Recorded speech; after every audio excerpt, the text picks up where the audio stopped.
Mas eu quero trazer aqui o primeiro tema desta sexta-feira. O governo federal bloqueou a liberação de recursos públicos para a educação básica, para a alfabetização de crianças, transporte escolar e bolsas de estudo na mesma semana em que lançou um programa de ensino em tempo integral. Essa decisão gerou críticas e cobranças ao ministro da Educação, Camilo Santana. Quando há necessidade de fazer um bloqueio de verbas numa pasta que é tão importante, vindo de um governo que criticou tanto a gestão anterior pelos bloqueios de verbas que fez lá atrás por necessidade, o que a gente entende de todo esse cenário, hein, Alan Gani? A gente entende uma baita hipocrisia no discurso e nas ações. O contingenciamento, ele faz parte do jogo, é uma regra institucional para colocar um freio no gasto público, dado a regra do teto de gastos. Então, se o presidente ele continua a gastar mais e não tem este mecanismo, ele pode, inclusive,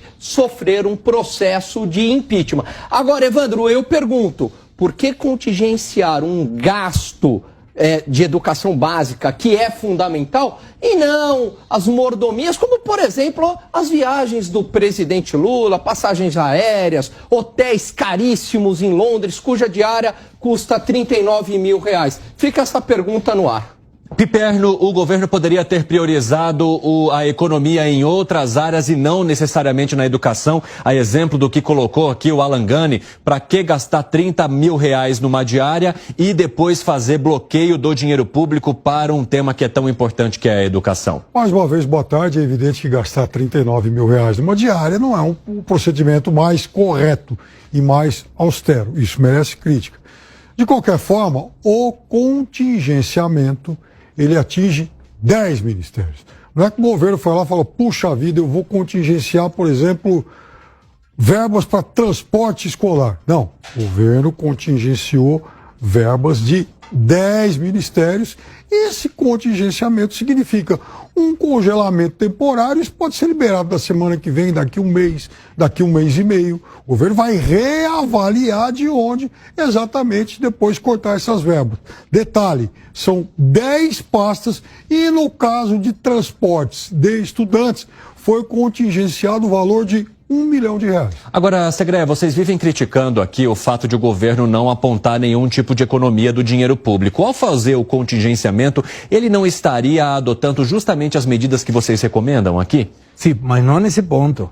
Por quê? Eu estou de acordo em diminuir o gasto público, mas estamos falando de educação. Tem duas coisas que, olhando o futuro, não podem ser de nenhuma maneira contingenciadas ou diminuídas. É a educação e é o valor que é ajuda alimentar para as crianças que não têm condições através das suas famílias, sobretudo de 0 a 4 anos. Já temos conversado sobre isso aqui, mas vamos repetir muito rapidamente. Claro. Quando a pessoa nasce e não tem uma boa alimentação entre 0 e 4 anos, o desenvolvimento cognitivo fica comprometido.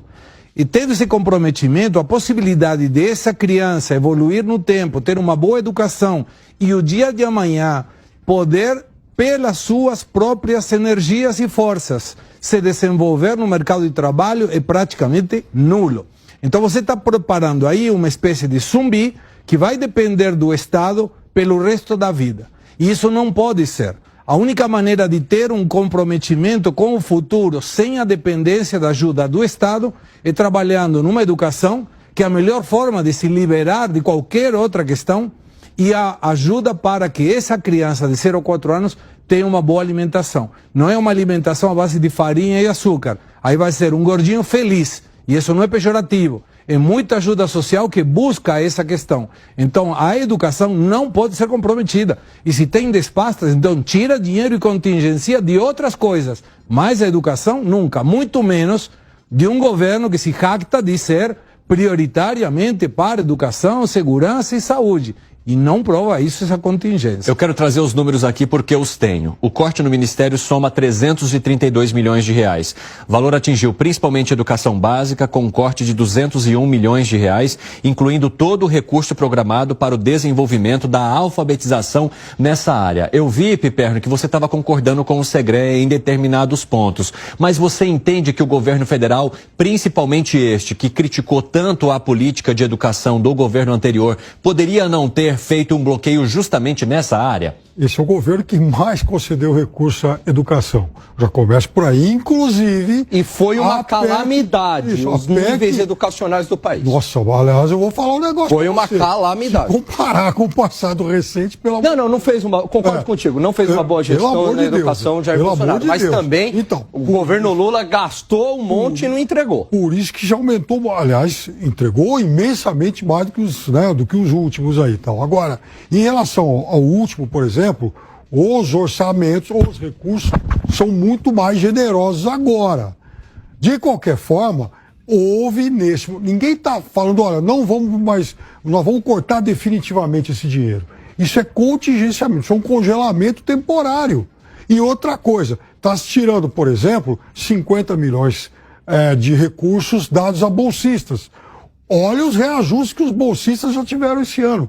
Então não é que está dando muito menos do que tinha. Está-se, nesse momento, colocando um pé no freio, até porque vai se avaliar o cenário e acho que está muito claro que a educação não vai perder pelo menos esse primeiro ano. Agora, olha, Piperno, olha a política educacional da gestão petista. É ProUni, né?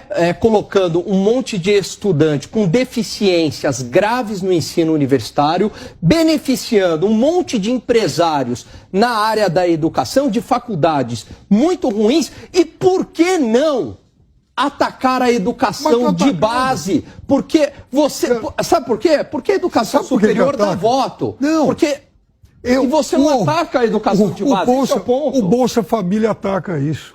O Bolsa Família, inclusive, condiciona pagamento a que as famílias coloquem as crianças na escola. Mas não seria mais adequado, Piperno, essas bolsas ProUni, porque há um custo disso, ao invés de ProUni, fazer um plano de médio e longo prazo para a educação de base. Porque não adianta ter um bando de estudantes universitários neste país com deficiências graves de português, de matemática e de inglês, onde a nossa deficiência é muito grande é a educação de base. Só que, infelizmente, a educação de base não dá voto.